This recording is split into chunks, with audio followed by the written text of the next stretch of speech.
Governor نجم الدین ایوب کافی عمر ہونے تک شادی سے انکار کرتا رہا۔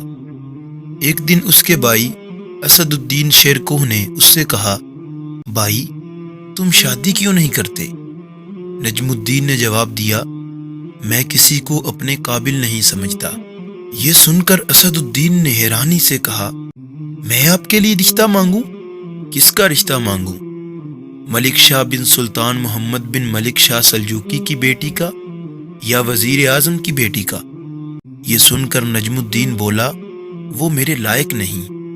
اسد الدین دک سے رہ گیا کہ سلجوق سلطنت کے بادشاہ کی بیٹی کا رشتہ بھی اس کو منظور نہیں، وزیر اعظم کی بیٹی کا رشتہ بھی اس کے لائق نہیں۔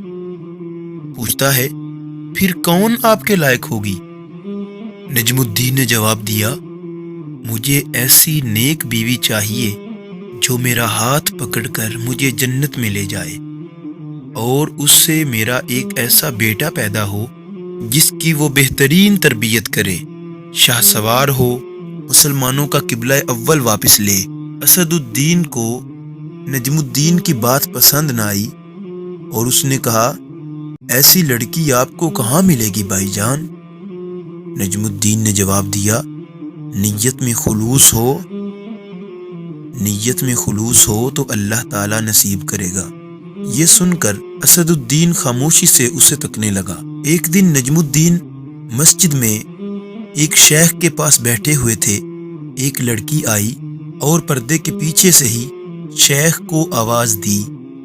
شیخ نے لڑکی سے بات کرنے کے لیے نجم الدین سے معذرت کی۔ نجم الدین اپنی جگہ پہ بیٹھا سنتا رہا کہ شیخ لڑکی سے کیا بات کر رہے ہیں۔ شیخ نے لڑکی سے کہا، تم نے اس لڑکے کا رشتہ کیوں مسترد کر دیا جس کو میں نے بھیجا تھا؟